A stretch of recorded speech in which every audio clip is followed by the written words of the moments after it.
Welcome to the 5-Minute Prime Podcast. Quick, actionable tips to master personal finance and real estate investing. In just 5 minutes a day, we'll help you build wealth and achieve financial freedom. Hey Prime investors, Martin Maxwell here, and get ready for something new. Today we're kicking off our real estate book review series, and I'm handing the mic over to two amazing hosts, Sophia and Jacob. They'll be your guides to the best real estate books out there, breaking down the key takeaways in our signature 5-minute Prime style. Take it away, Sophia and Jacob. All right, everybody, welcome to a new kind of deep dive we're doing here on the 5-Minute Prime podcast. If you've been with us for a while, you know that Martin Maxwell likes to cut through all that noise and give you his take on real estate investing and all that stuff. Well, today we're doing something a little bit different, a little bit special. Yeah, we're going deep on a book. Exactly. It's our new book review series. That's right. And the book we've got up on the table today is David Green's Buy, Rehab, Rent, Refinance, Repeat, or as I'm sure you know it, the BRRRR book. Yeah. Everybody's talking about BRRRR these days, right? But one thing that's really important to understand right off the bat, David Green lays out this strategy in this book. This BRRR strategy, but this is just one approach. Yeah. There's so many ways to tackle real estate investing. Tool in the toolbox. Exactly. So don't take this like this is the only way to do it. Absolutely. But let's take a look at it. Let's unpack what it is. All right. And that's what we're going to do in this deep dive. So what we're going to do is we're going to unpack BRRRR as David Green explains it, and we're going to connect it back to the Prime framework that we've talked about so much on this show. The prepare, research, invest, manage, and expand. That's right. Exactly. We want to see how this specific strategy fits into the broader picture of smart real estate investing. Okay, so what is BRRRR, according to David Green? So the premise behind BRRRR is that you buy properties below market value, you increase the value through renovation, that's the rehab, you rent them out for cash flow, and then you refinance to pull your initial capital back out so you can repeat the process. Right. It's all about leveraging debt to exponentially grow your portfolio. So not just growth, exponential growth. That's interesting. That's the goal, right? It's not just consistent wealth growth, it's exponential growth, because as you successfully complete the cycle on one property that frees up your capital to fuel the acquisition and improvement of others, creating a snowball effect. Okay, and so how is this different than like just flipping a house? So flipping focuses on a quick turnaround and profit from a single transaction. BRRRR, on the other hand, is all about building a long-term portfolio of properties that are going to consistently generate income for you. Right. It's not a one and done. You're accumulating these assets. That's it. I think he talks about his own personal journey in the book too, a little bit, right? He does, yeah. He talks about how he used to work, incredibly hard, long hours, saving up for down payments and rehabbing properties. But then he realized his money should be working just as hard as he was. That's what led him to this BRRRR method. Interesting. Okay, so let's unpack this a little bit. Okay. We understand kind of the overall approach now. Yeah. Let's go down into the weeds. Okay. Let's zoom in on the important things here. Right. How do you find those right deals to get started? Yeah. And then how do you maximize the potential of those properties through smart renovations? Absolutely. These are kind of the foundation of the BRRRR method, right? Yeah, they really are the foundation. So you've got buying under market value and rehabbing to force appreciation. How does that all work? Well, the unique thing about BRRR is that you start adding value to the property before you even really bring financing into it. Okay. And the book really emphasizes buying right is absolutely paramount. So important. You need to acquire an investment property at a price that makes it a good deal from the very beginning. Right. And he quotes Robert G. Allen in there. He says, "How many millionaires do you know who have become wealthy by investing in savings accounts? I rest my case." Okay. So he really emphasizes you've got to be out there. You've got to find the value. Now, is there a way to tell right away, like if something is a good deal? There is a rule of thumb that some investors use called the 1% rule. Oh, yeah, I've heard of that. You familiar with that? Mm-hmm. So the idea is that the monthly rent should be at least 1% of the purchase price. Okay. But he stresses that's just a starting point for you.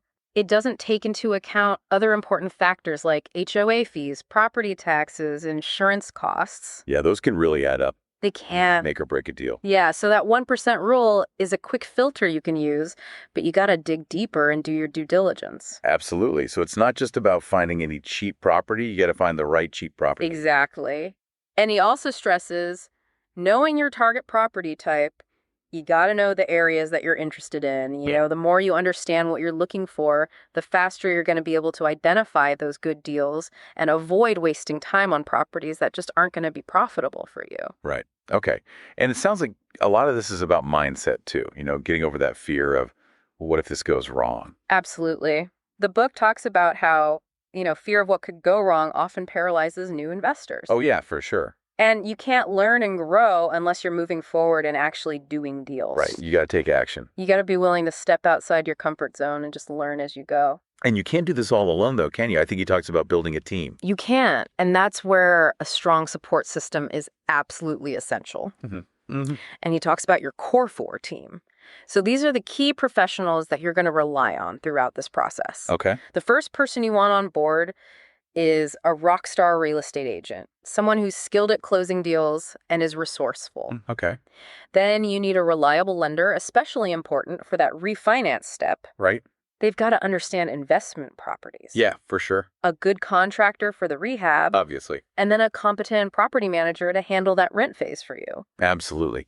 Now, I know he also has a word of caution about wholesalers, people that bring you deals. Yeah, you got to be careful with wholesalers. They can be a source of deals, but you always want to verify any information they give you, especially the comparable sales data, those recent sales of similar properties in the area. Right. Verify that with the other members of your team, your agent or an experienced investor. Okay. You got to make sure the numbers you're working with are accurate. Right. So you don't go into a bad deal. Exactly. And then the classic all cash offer. Right. Yeah, he talks about that a lot, especially for targeting distressed properties, because fewer buyers can make all cash offers. Right. You're going to have less competition, which gives you more leverage to negotiate a lower purchase price. That's a good point. So it can be a really key tactic for securing those below market value deals. Okay, I think there's also some cautionary tales in the book, right? Like that story of Sam. Oh, yeah. Sam's story is a great illustration of why it's so important to make money when you buy the property. Not just hope you're going to make money later. Exactly. Sam overpaid initially, and then he made a bunch of bad decisions trying to recover from that initial mistake. Right. Classic mistake. It just goes to show you that a bad start can just snowball into bigger problems. Yeah, I've definitely seen that happen before. And so always make your profit when you buy. Don't rely on the rehab to rescue you. All right, that's good advice. Okay, now, I also remember this analogy he uses about adding value. It's like a bucket of water or something. Yeah, he uses the concept of adding water to the bucket. So buying a property below its after repair value, or ARV, that's adding the water. Oh. It instantly creates value for you. Rehabbing refines that value, but he cautions against overspending on the rehab. That can be like taking water out of the bucket. Oh, yeah. You want to spend wisely. He's aimed to spend, maybe around $80,000 to own an asset that will be worth $100,000. Interesting. Okay, so how does all of this tie back to the prime framework? Yeah. The thing we talk about all the time. Great question. So understanding the BRRRR strategy and recognizing it's just one approach to real estate investing, that's the prepare phase of prime right there. Right. It's all about educating yourself before you jump in. Okay. And there's even a story in the book about Mike who researched and sought advice from Wise William before making his move. Nice. So that's perfect preparation right there. Okay, what about the next phase? Research. Research is so heavily involved in the early stages of BRRRR. You're analyzing markets, looking for undervalued properties. You're looking at rental comps. You're estimating ARV. In fact, the Bigger Pockets YouTube transcripts, they mention that small towns with growing economies might be a good place to start. Okay. And, they have those great calculators on their website you can use for rental property analysis, rehab estimation, all that good stuff. Oh, yeah, I use those all the time. Very helpful. They're really handy. So, yeah, using those falls squarely in the research phase. Absolutely. Okay, and then, of course, the invest phase, that's where the rubber meets the road. That's the actual purchase of the property and then the entire rehab process. And Green emphasizes that persistence is absolutely key. Yeah. Got to keep at it. Keep going till you find the right one. Exactly. And of course, making those all cash offers on those distressed properties we talked about, that falls into the invest phase as well. That's right. And once the rehab is done, you got to find some tenants. That's the manage phase in prime. Yep. Manage is all about renting out the property and managing it effectively to keep that cash flow coming. Right. He talks about treating your tenants well, setting fair rent prices based on your research, and being proactive with maintenance. Right. All things that we've talked about on the show before. Absolutely. And he shares the story of Steve, who overprices his rent and ends up with a long vacancy. Oh, So you got to know your market. right, for sure. Okay, and then that final step in the BRRR method where you get your money back and then do it all over again. Yeah. That's the expand phase in prime. Precisely. So the refinance, that's your exit strategy. It lets you keep the property and the equity you've built, but you also free up your initial capital to reinvest. Okay. So he contrasts this with flipping, where you just sell the property. Right, you get a profit, but you don't own it anymore. Exactly. You're out of the game. He also points out the tax advantages of refinancing compared to selling.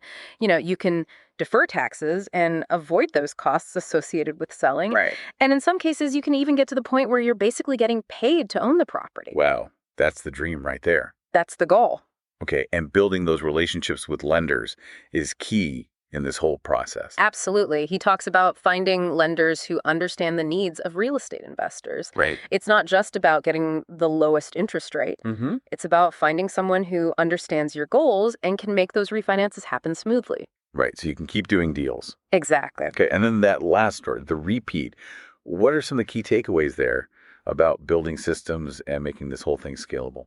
So the repeat phase is about mastering that BRRR process and then creating systems so you can do more than just one deal at a time. Right. And he talks about becoming a black belt investor through repetition. Like that. Keep practicing, keep getting better. Mm-hmm. He also talks about using funnels to find deals. So you start with a lot of leads and then you filter them down based on your criteria. Right. And he applies the Pareto principle, that 80-20 rule, Oh, yeah, I love that. to focus on the activities that are really going to move the needle for you. The things that are really going to make a difference. Exactly. And there's this great story he tells about a fisherman. Oh, yeah, what's that about? So he compares the consistent effort and preparation needed for success to a fisherman. They're always working, they're always preparing. Right. They're not just showing up and expecting to catch fish. It's okay. And he also talks about leveraging wholesalers. They're like the fishermen. You're out there catching the deals and bringing them to you. Okay, that's a good way to think about it. Yeah. And it's so important to build those relationships with all the members of your team. Stay top of mind with them. Right, so when they see a good deal, they think of you. Exactly. Okay. And the long-term impact of doing this over and over again, repeating that BRRRR method, that can be pretty huge, right? Oh, yeah. He talks about compound interest in real estate. How those deals build on each other over time. It's not just about the profit from each deal. It's about how they work together. Right. And he talks about scaling through systems, not just individual effort. Mm-hmm. So like using CRM software to manage your contacts and conversations, that's building a system. Right. Automating things. Exactly. And he also stresses that for long-term stability, you got to prioritize cash flow and maintaining reserves. Right. Don't just focus on equity. Okay, that's all really good advice. Yeah. All right, so it sounds like this book, Buy, Rehab, Rent, Refinance, Repeat, gives people a pretty detailed roadmap to building a real estate portfolio. It does. And it's all about buying smart, adding value, getting that rental income, and then using refinancing to do it all over again. Right. It's a system for sure. It is. And as we said at the beginning, BRRR is just one approach. Mm-hmm. It's not the end-all, be-all. It's not the only way. So think about how these principles, buying under market value, forcing appreciation, cash flow, refinancing, how do those fit into your prime framework? Yeah. How do they align with your goals? And remember that water in the bucket analogy. Mm-hmm. Are you focusing on adding value when you buy? Right. And what about upgrade hacking? Yeah. How can you maximize value without breaking the bank? Those are all really good questions for our listeners to think about. I hope this deep dive was helpful. It gave you a solid understanding of this BRRRR method and how it all fits together. Yeah, definitely. And if this strategy sounds good to you, go check out the book. Absolutely. And we want to hear from you. What stood out to you from this BRRR method? How would you use it in your real estate journey? Yeah. Come join the conversation in our community forum or on social media. Keep the conversation going. Because this is just the start. This is just one strategy. There's so many ways to build wealth through real estate. And what I'm really curious about is, he talks a lot about taking action and building systems. What kind of opportunities it might pop up for you once you really get into that groove of doing these BRRR deals over and over again. honing your skills. It's not just about the properties you buy, it's about that expertise and the network that you build along the way. That's a great point. Yeah, so keep that in mind as you move forward on your real estate journey. Thanks for joining us for this deep dive. We'll see you next time. See ya.